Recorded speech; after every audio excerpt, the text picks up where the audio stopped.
Assalamualaikum warahmatullahi wabarakatuh. Al-Fatihah. A'udzubillahi minasyaitonirrajim. Bismillahirrahmanirrahim.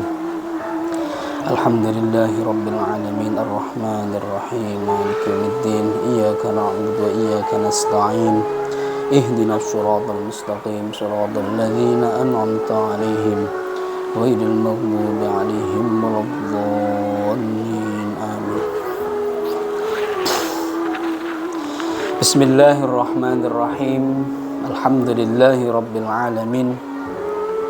Wassalatu wassalamu ala habibi rabbil alamin, imamil muttaqin, sayyidil anbiya'i wal mursalin, sayyidina wa nabiyina wa maulana Muhammadin sallallahu alaihi wa ala alihi wa ashabihi wa sallama tasliman katsira. Amma ba'd. Kepada para jamaah yang mudah-mudahan senantiasa diberikan ridho dan keberkahan oleh Allah Subhanahu wa ta'ala. Allahumma amin ya rabbal alamin. Pada malam hari ini kita akan melanjutkan kajian kitab Safinatun Najah, yaitu menerangkan terkait fasal man intaqadha wudu'uhu haruma alaihi arba'atu asya'. Bismillahirrahmanirrahim. Qala al-musannifu rahimahullahu ta'ala wa nafa'ana bihi wa bi'ulumihi fid daraini amin ya rabbal alamin. Faslun man intaqadha wudu'uhu haruma alaihi arba'atu asya'a: as-salatu wat-tawafu wa massul mushafi wa hamluhu wa yahrumu 'alal junubi sittatu asya'a: as-salatu wat-tawafu wa massul mushafi wa hamluhu wal lubthu fil masjidi wa qiraatul qur'ani.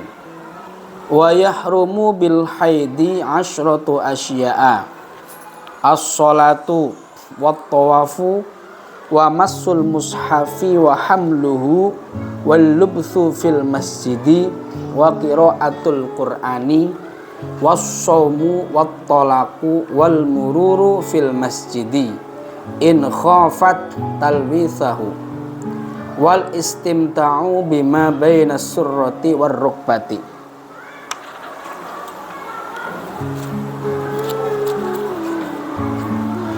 Faslun utawi iki iku fasal suwiji kados pundi paandikane Mbah Musannif.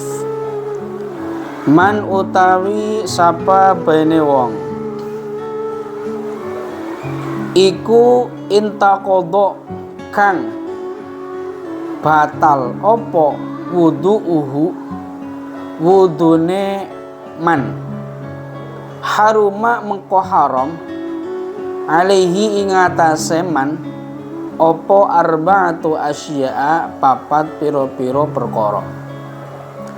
Rupane as-sholatu salat, wat tawafu tawaf, wa mashul mushafi lan ngemek mushaf, wa hamluhu lan gawa mushaf. Wa yahrumu lan haram 'alal junubi ngatasé wong kang junub apa sittatu asya'a 6 pira-pira perkara.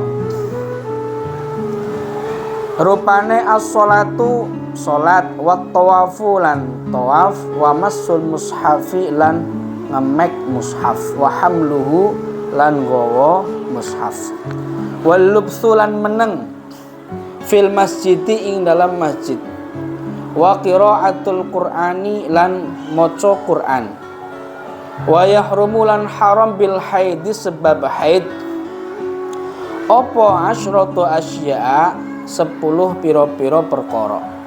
Rupane as-sholatu swiji iku salat, wat tawafu lan tawaf, wa mashul mushafi lan ngemek mushaf, wa hamluhu lan gawa mushaf, wal lubsu lan meneng fil masjidi ing dalam masjid, wa qiraatul qur'ani lan maca al-Qur'an, wasomu lan puasa, wat tolaku lan tolak talak, wal mururu lan lewat fil masjidi ing dalam masjid. In khafat lamun wedi sapa wong wadon talwisahu ing ngotori masjid, wal istimta'u lan seneng alap seneng bima kelawan barang silaih ma baina surrati kang ana ing dalam antarane wudel warukbati lan dengkul. Pada malam hari ini kita akan membahas terkait perkara-perkara yang diharamkan bagi orang yang tidak mempunyai wudu. Yang pertama ini, man intaqadha wudu'uhu haruma alaihi arba'atu asya'. Barang siapa yang wudunya batal. Kalau wudunya batal berarti dia dalam keadaan berhadas kecil. Dia udah wudu terus batal, otomatis tidak dalam keadaan suci, berarti dalam keadaan berhadas kecil.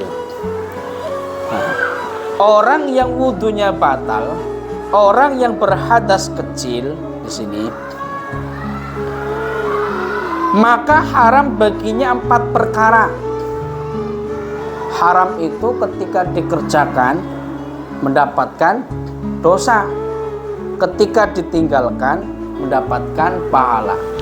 Berarti kalau dia nggak punya wudu kok nyerek saja, melakukan saja 4 perkara ini, maka dia berdosa. Kenapa? Karena 4 perkara ini haram untuk dilakukan. Berarti jangan sampai dilakukan. Yang pertama, haram sholat. Nggak punya wudu sholat, nggak boleh. Nggak punya wudu sholat. Contohnya dikejar-kejar sama pak guru kon sholat, akhirnya mau ketinggalan anak ini, akhirnya sholat baiklah, sholat duhur tanpa dengan wudu.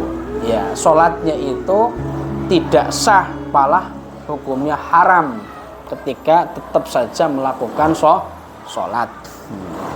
Ataupun ada orang sudah berhadas, lagi sholat kentut, tapi malu, mau mundur malu, akhirnya sholat saja, lanjutkan saja ini.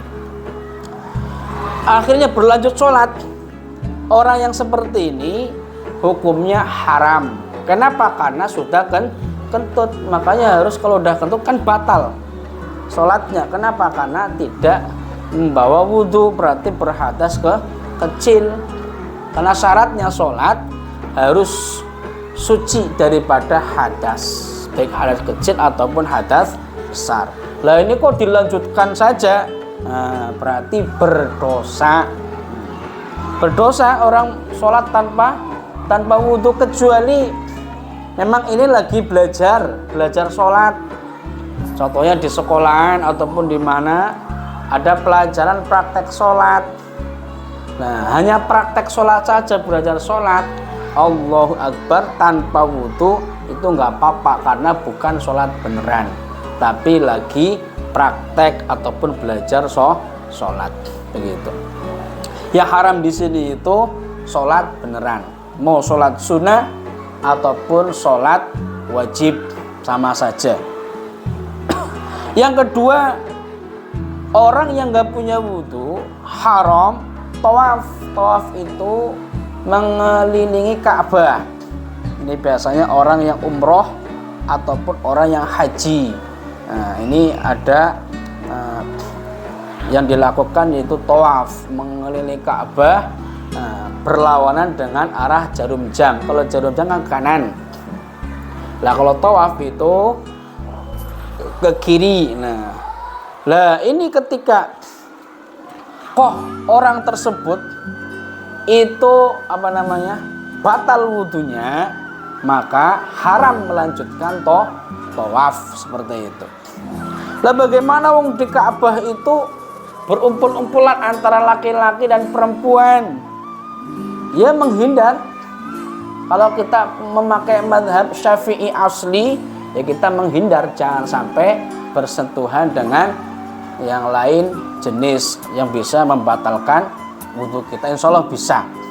Kalau toh mepet sekali, ya kita bisa nanti mengambil pendapat yang ketika bersentuhan dengan dengan lawan jenis itu ketika nggak sengaja tidak membatalkan. Ada pendapat yang seperti itu. Tapi sebisa mungkin sebelum mengikuti pendapat itu, ya kita masih memakai pendapat yang di kitab ini, itu ketika bersentuhan bukan mahram selain lawan jenis, berarti kita lawan jenis laki-laki dan perempuan, ini ya kita batal. Kita berusaha itu dulu, insya Allah sih bisa, insya Allah. Kalau udah mepet tidak bisa, memang berkecambuknya, maksudnya ramai banget lagi musim haji, ya kita bisa mengikuti pendapat yang lain, ataupun di sini ya pendapat yang lebih mudah seperti itu. Baik ini tawafnya tawaf fardu ataupun tawaf sunnah, sama saja tuh. Ini harus menjaga jangan sampai batal wudunya seperti itu. Kalau udah batal kok meneruskan saja, ya kita dosa seperti itu. Yang selanjutnya wamasul mushafi, haram menyentuh mushaf. Mushaf itu lembaran-lembaran yang ditulisi Al-Quran, itu namanya mushaf. Walaupun hanya selembar, haram itu dipegang. Ataupun kertas yang ditulisi Al-Quran dipegang, itu juga haram dipegang. Karena kita tidak mempunyai wudu seperti itu. Harus hati-hati. Wa hamluhu, dan membawanya juga haram, membawa Al-Quran, mushaf Al-Quran. Bagaimana kalau tafsir? Tafsir. Nah, kita lihat ketika tafsirnya itu lebih banyak daripada Al-Qur'annya, maka di sini nggak apa-apa membawa tafsir Al-Qur'an walaupun kita tidak mempunyai wudu. Menyentuh Al-Qur'an, tafsir Al-Qur'an itu nggak apa-apa walaupun kita nggak punya wudu, ketika tafsir itu lebih banyak daripada Al-Qur'annya. Ataupun Al-Quran terjemah. Ini kita ambil pendapat, saya sendiri itu ambil pendapat Al-Quran terjemah itu disamakan seperti tafsir. Yang terpenting Al-Qurannya lebih sedikit daripada tafsirnya ataupun terjemahannya, seperti itu. Itu enggak masalah. Untuk lebih mudah, karena kita contohnya ada ibu-ibu ataupun mbak-mbak yang memang beliau itu penghafal Al-Quran, ya. Karena beliau itu penghafal Al-Quran, mau gak mau kemana-mana itu ya seringnya membawa Al-Quran terjemah. Nah ini, maka di sini saya ikut pendapat Al-Quran terjemah itu disamakan seperti tafsir. Walaupun ada pendapat kalau Al-Quran terjemah itu tetap tidak boleh. Nah, tapi kita ambil pendapat yang lebih mudah saja seperti itu. Berarti kalau Al-Quran terjemah itu boleh dibawa seperti itu, walaupun dalam keadaan kita tidak mempunyai wudu. Karena ikhtilaf para ulama itu ya kita ambil yang lebih mudah untuk kita lakukan seperti itu. Ini intinya, ketika orang batal wudunya, pertama haram sholat, kedua haram tawaf, ketiga haram menyentuh mushaf Al-Quran, yang keempat haram membawa mushaf Al-Quran. Gampang lah seperti ini ya. Wa yahrumu 'alal junubi sittatu asya'a as-shalatu wat tawafu wa massul mushafi wa hamluhu wal lubthu ila akhirih. Yang selanjutnya haram bagi orang yang dalam keadaan junub. Junub itu dalam keadaan berhadas. Berhadas besar. Contoh ada orang dia habis berhubungan sama suaminya ataupun sama istrinya, belum mandi, berarti dia junub.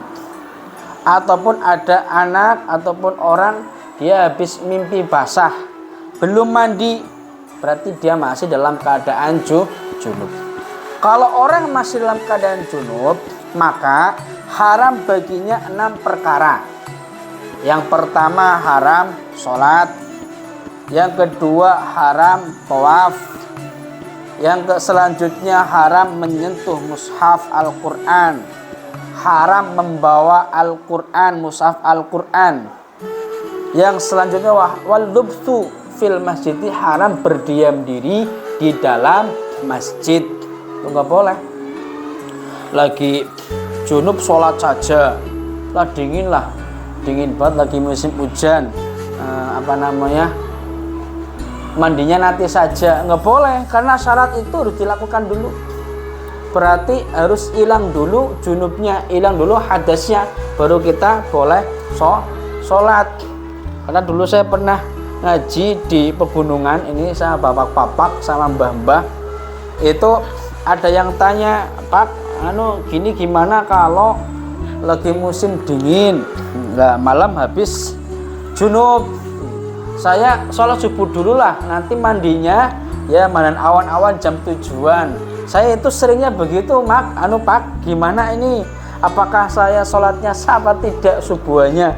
Itu dari saya mulai menikah sampai saat ini saya punya cucu, saya begitu. Pokoknya saya mandinya itu nanti pas siang-siang. Pokoknya subuhnya belum mandi saya. Itu boleh apa tidak? Nah, saya jawab tidak boleh. Mandi dulu, berarti setelah mandi hadas besarnya udah hilang, baru kita sholat. Jangan kok sholat dulu nanti mandinya nanti siang-siang, itu nggak boleh seperti itu ya. Tapi namanya masyarakat awam ataupun jamaah orang gunung memang ya belum tahu ya. Baru tuh pas waktu itu saya sampaikan seperti itu. Ya, akhirnya sekarang sudah berubah sedikit demi sedikit. Ya, mereka sudah tahu begitu. Ya kita juga harus tahu begitu. Jangan sampai nggak tahu. Bahwa haram sholat, nggak boleh itu sholat. Tawaf, megang mushaf, lagi junub, megang mushaf, bawa mushaf itu haram, nggak boleh. Berdiam diri di masjid. Contohnya ada santri Al-Barokah, santri Al-Soleh. Contohnya tidur di masjid, kok mimpi basah, pindah. Jangan di masjid, jangan teruskan di masjid. Hukumnya haram berdiam diri di dalam masjid. Juga haram membaca Al-Quran. Lagi junub malah baca Al-Quran, Bismillahirrahmanirrahim, itu haram, nggak boleh ya, nggak boleh.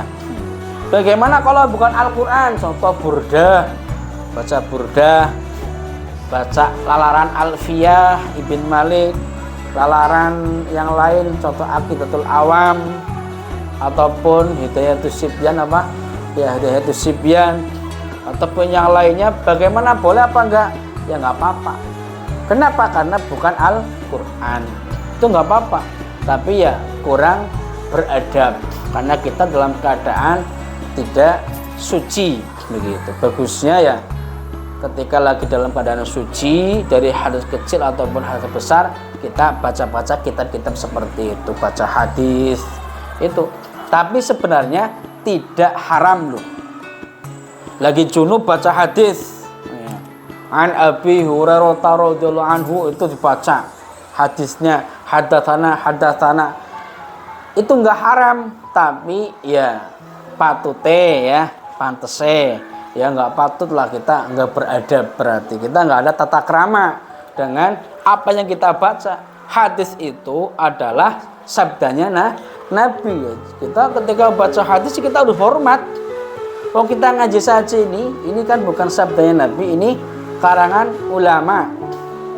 Kalau pinggirnya Syekh Salim bin Sumair, kalau tengahnya ya Syekh Nawawi Al-Bantani, karena ulama saja. Kalau kita ngaji ini pun ya kita seyogianya sebelum ngaji kita wudhu terlebih dahulu.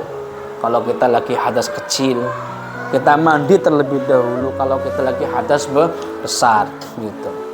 Walaupun toh kita ngaji nggak apa-apa dalam keadaan hadas besar ataupun dalam keadaan hadas kecil, itu nggak apa-apa. Cuma kita kurang punya adab etika lah. Berarti kita ada ya unsur sembrono, kita sembrono, nggak menghormati ilmu. Ini ilmunya Allah, kita nggak menghormati seperti itu. Makanya ya kita tetap al-adabu fauqal ilmi, kita tetap beradab. Adab itu memang di atasnya ilmu. Tapi orang bisa beradab atas dasar dia berilmu dulu. Mana yang beradab, mana yang tidak beradab, dia bisa beradab ataupun tidak beradab, berakhlak yang karimah ataupun yang tidak karimah, tahu itu akhlak baik ataupun tidak baik, ya karena dia itu punya ilmunya. Akhirnya dia berakhlak karimah. Coba nggak tahu ilmunya, mau bagaimana caranya berakhlak karimah? Nggak bisa. Memang diawali dengan ilmu terlebih dahulu. Setelah punya ilmu, baru kita berakhlak. Nah kalau kita sudah punya ilmu, udah tahu, nah kita wajib al-adabu fauqal ilmi baru. Akhlak itu di atasnya, adab itu di atasnya ilmu. Karena orang yang beradab di sini itu sudah berilmu, harus mengamalkan adab dulu. Nah, ya, orang berilmu itu jangan sedikit-sedikit menyalahkan orang lain. Karena setiap orang kok cakrawalanya itu lebih luas, ilmunya lebih luas, ini tidak mudah untuk menyalahkan orang lain. Seringnya menyalahkan diri sendiri, introspeksi diri. Itu orang yang banyak ilmunya. Makanya ya tetap ilmu didahulukan daripada adab. Setelah punya ilmu harus al-adabu fauqal ilmu, fauqal ilmi, begitu. Itu seperti itu. Nah, terkait dengan adab tata krama. Bagaimana sholawatan? Boleh enggak? Ya enggak apa-apa, enggak haram. Lagi hadas kecil kayak, lagi hadas besar kayak, sholawatan enggak apa-apa. Mau sholawat naria, sholawat tunjiyat, ataupun sholawat yang lain, sholawat Jibril contohnya, itu nggak masalah, nggak apa-apa. Cuma kita tidak beretika, wong lagi junub, sholawatannya kurang beradab seperti itu. Itu ya. Wa qiraatul Quran haram, orang junub baca Al-Quran. Itu. Ini perkara-perkara 6 diharamkan ketika orang dalam keadaan junub. Saya ulangi lagi, pertama haram sholat, kedua tawaf, ketiga memegang mushaf, membawa mushaf, terus berdiam diri di dalam masjid, terus membaca Al-Quran. Itu perkara-perkara yang diharamkan ketika orang tersebut dalam keadaan junub ataupun hadas besar. Dilanjutkan di sini, dibedakan wa yahrumu bil haidi. Diharamkan bagi orang yang dalam keadaan haid. Berarti ini khusus untuk wanita. Karena cowok-cowok tidak ada yang haid. Ada Pak maksud enggak ada ya? Enggak ada cowok haid. Kenapa enggak sholat lagi M? M-nya itu bukan menstruasi tapi malas gitu ya. Suruh sholat malas sama saja orang tersebut malas masuk surga. Ketika Nabi itu bersabda, semua umatku itu masuk surga kecuali yang nggak mau. Semua umatku, umatnya Nabi itu semuanya masuk surga kecuali orang yang tidak mau masuk surga. Nah ini bertanya-tanya para sahabat, yang nggak mau siapa sih? Masa nggak mau masuk surga? Surga itu keindahan untuk yang selamanya di surga. Masa nggak mau masuk surga? Akhirnya Nabi menerangkan, man ata'ani dakhalal jannah wa man asani faqad aba. Siapa yang manut taat kepadaku kanjeng Nabi pasti masuk surga. Tapi orang yang tidak taat kepadaku, maksiat kepadaku, diperintah A enggak mau, perintah B enggak mau, perintah C enggak mau. Lah orang yang seperti itu faqad aba adalah orang yang tidak mau masuk surga. Nauzubillahi min dzalik. Mudah-mudahan kita ya semuanya ahli surga. Allahumma amin ya rabbal alamin. Ini kalau ada perempuan lagi haid, maka haram baginya asyratu asya'a, haram untuk melakukan 10 perkara. Yang pertama as-shalah. Perempuan lagi haid itu nggak boleh sholat. Jangan sok-sok apa ya, sok-sok rajin. Lah saya masa nggak sholat? Saya sholat aja lah, walaupun saya haid saya sholat saja. Nanti kalau saya nggak sholat berarti ibadah saya itu kalah sama suami saya. Suami saya tak beri sholat, masa saya nggak mau kalah sama suami saya ibadahnya? Bagaimana orang seperti ini? Ya, berarti dia itu nggak tahu. Berarti dia itu dosa kalau melakukan sholat saja. Lagi dalam keadaan haid malah sholat saja. Dihajar terus sholatnya, tahajudnya, rawatibnya, duhanya, apalagi sholat fardunya. Nah, karena tidak tahu. Semangat ya semangat, yuk. Tapi aja kesemangatan, semangat juga harus ada ilmunya seperti itu. Haram perempuan yang haid, haram melaksanakan sholat, haram tawaf juga, haram megang mushaf, nggak boleh dipegang mushaf karena dalam keadaan haid. Membawa mushaf, berdiam diri di dalam masjid itu haram. Membaca Al-Quran, lah kok saya ada undangan yasinan, tahlilan, bagaimana membaca tahlil? Wong saya jadi ustazahnya yang mimpin tahlil. Kalau enggak saya yang mimpin ya nanti enggak berjalan acara tahlilannya di RT-an saya, bagaimana lah? Kalau di sini diniati zikir, walaupun ada Al-Qur'annya tidak masalah. Seperti rotibul hadad itu enggak apa-apa. Tahlilan juga enggak apa-apa. Ataupun ketika ada orang meninggal, inna lillahi wa inna ilaihi rajiun. Nah, ini ada kabar si A meninggal. Kita orang Islam kan biasanya mengucapkan lafaz inna lillahi wa inna ilaihi rajiun. Boleh apa enggak seperti ini? Ya enggak apa-apa, karena niatnya bukan membaca Al-Qur'an, tapi niatnya zikir. Enggak apa-apa. Ataupun dapat apa? Nikmat.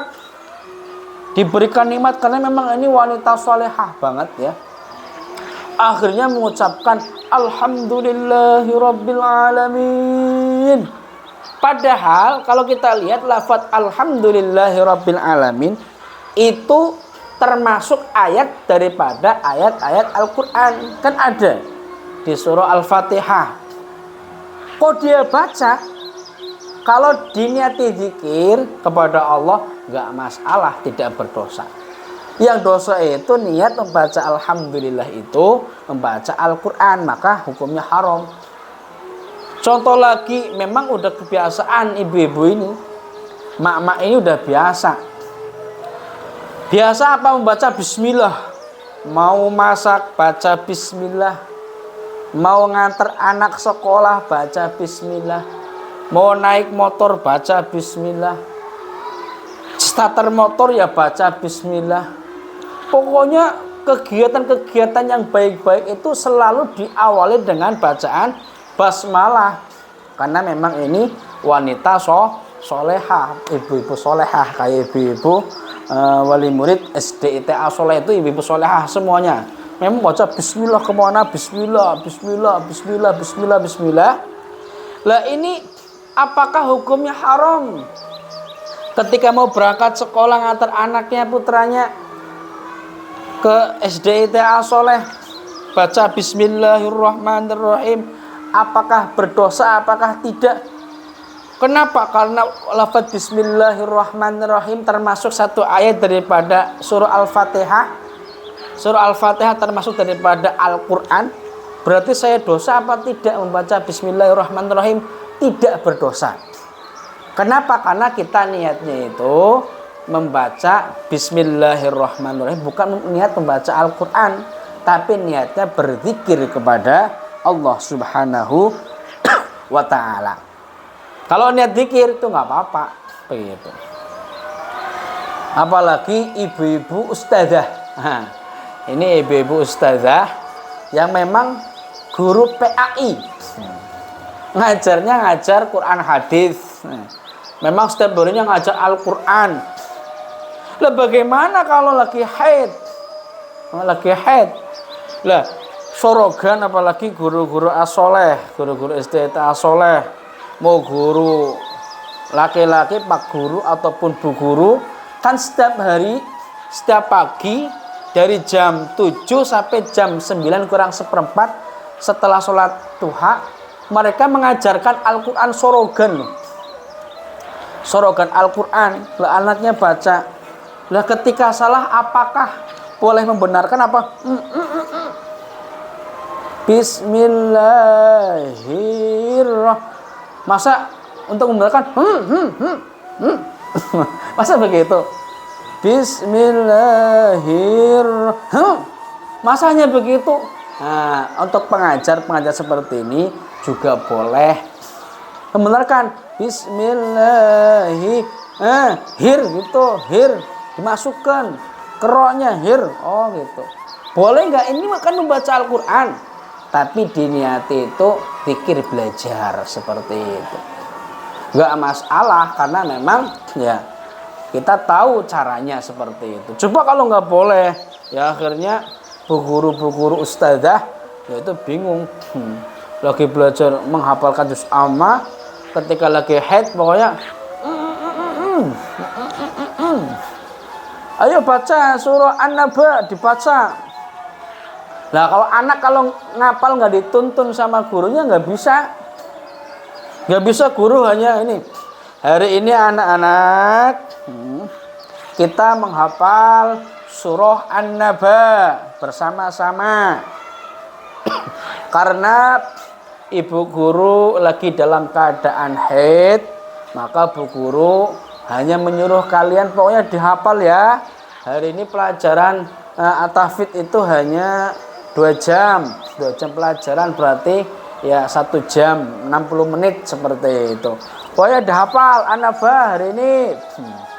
Ayo selama sejam dihafal sendiri. Ya anak-anak diperintah begitu pada tidur, pada bercanda sendiri, bahkan tidak mau menghafal. Anak itu mau menghafal itu kalau disuapin. Amma. Ayo baca amma. Itu amma yatasaalun digabung amma yatasaalun digabung. Begitu baru anak itu mau menghafal. Gurunya membacakan, anaknya mengikuti. Gurunya membacakan, anaknya mengikuti. Gurunya baca, mengikuti. Begitu dibaca terus begitu. Karena ya setiap guru ya harus seperti itu. Namanya ngajar kepada anak-anak SD, kecuali memang ini anak-anak SD ataupun yang memang berbakat sudah bisa baca Al-Quran, memang dia itu berbakat untuk menghafal, punya gigih, semangat menghafal sendiri tanpa disuapin sama gurunya, memang dia udah bisa menghafal, itu nggak masalah. Dalam kelas kita kan banyak, satu kelas contohnya 30 anak, ada yang 26, ada yang 27, kan nggak semuanya seperti itu. Yang seperti itu kan paling ada sekelas mungkin 10 ataupun 11 atau mungkin 5 yang tanpa disuapin sudah bisa menghafal sendiri. Nah, kan gurunya bu guru harus menyuapin, mengajarkan, mencontohkan begini bacaannya. Lagunya seperti ini dibacakan, anak mengikuti, dibaca sampai berapa kali sudah hafal. Lanjut ayat kedua, dibaca, dihafal lagi. Ayat ketiga, langsung seperti itu. Bagaimana? Memang tugas kiai itu jadi ustadzah. Memang setiap hari harus begitu. Ya, kalau yang seperti ini diniati belajar, diniati zikir, ini hukumnya tidak masalah. Ini monggo Bu Guru. Ini solusi ya, solusi untuk penghafal Al-Qur'an ataupun untuk yang menjadi Bu Guru AI atau Bu Guru tahfidz, Bu Guru Quran hadis atau Bu Guru Al-Qur'an. Setiap hari ngajar TPQ, ya sering libur. Maksudnya ketika anaknya baca salah, gitu doang, nggak dibenarkan. Akhirnya anaknya yang benar yang bagaimana Bu Guru? Kenapa kok Bu doang? Bu Guru nggak boleh baca Quran. Bu Guru kan lagi halangan seperti itu. Maka ya angel lah seperti itu ya. Walaupun lafadznya seperti ini ya, tapi ya kita ambil sikap para ulama itu membolehkan yang seperti itu. Kita ikuti. Ini sebagai jalan untuk kita. Biar ibadah memang ya ada, agama itu mudah lah ya, mudah, tidak dipersusah. Yang susah itu kita, kadang kita ini yang beragama itu yang memang belum tahu, makanya apa-apa susah karena kita sendiri yang memang belum tahu. Seperti itu.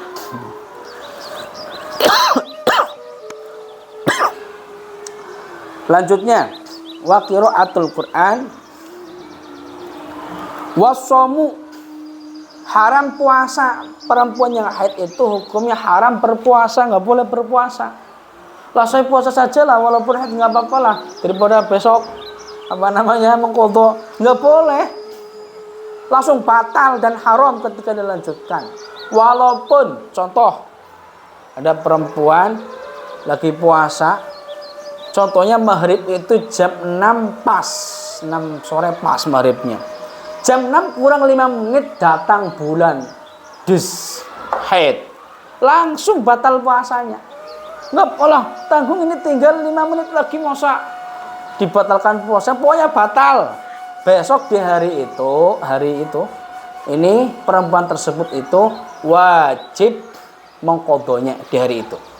Walaupun kurang 5 menit, contohnya maghrib jam 6 tepat, berarti jam berapa itu? Ya jam 6 sore lah gitu. Nah, lah jam 6 kurang 5 menit datang bulan, ya udah. Berarti puasanya batal begitu ya, begitulah. Ya kasihan perempuan ya. Ya, makanya ya kita lihat perempuan itu ribet ya. Apa-apa ribet, sholat pun ribet ya. Pakai mukena ya ribet begitu, lagi panas-panasnya sudah pakai kerudung, pakai baju panjang, pakai mukena, gerah banget. Wong saya yang sebagai cowok saja nggak pakai kerudung begini ya, hawannya panas banget. Nah ini kok,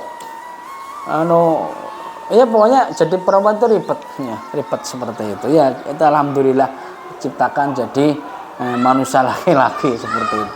Nah, seperti itu. Yang selanjutnya wattolaku, haram tolak, maksudnya haram ditalak. Haram, monggo. Ini mamas-mamas, bapak-bapak, kalau lagi perempuan lagi haid jangan ditalak, kasihan. Lagi nggak haid, ditalak pola dini terus. Nah, tapi ketika lagi haid ditalak. Nah, ini ya cowok yang tidak inilah ya, janganlah ya. Jangan sampai mentalak istri ketika dalam keadaan haid, hukumnya haram. Wal mururu fil masjid juga haram. Di sini lewat di masjid ketika dia perempuan itu takut sampai untuk mengotori masjid dengan apa? Dengan dengan darah haid itu nanti berceceran di masjid, maka hukumnya haram begitu.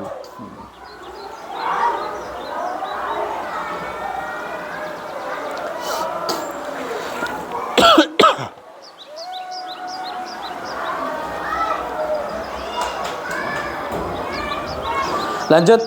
Selanjutnya wal istimta'u bima baina surrati wa rukbati, ini khusus bagi yang sudah menikah. Ya. Perempuan dalam keadaan haid itu diharamkan untuk dilakukan bersenang-senang bersamanya antara pusarnya dan lututnya. Makanya kalau perempuan lagi haid dikunci itu ya, antara pusar sampai lutut seperti itu. Boleh untuk yang selain itu, boleh untuk bersenang-senang. Tapi untuk senang-senang itu hukumnya haram, apalagi sampai terjadi sesuatu, itu hukumnya haram. Hanya bersenang-senang saja di antara pusar sampai lutut saja itu hukumnya haram, apalagi terjadi sesuatu. Nah, ini bapak-bapak harus paham, ibu-ibu juga harus paham, biar nanti ketika ada suaminya ini ya berarti menolak. Ampunten mas, lagi ini. Nah, suami yang paham, oh iya mohon maaf, saya nggak tahu seperti itu. Ini nggak usah dijerok-jerokan, nanti akhirnya ya pada nggak paham seperti itu.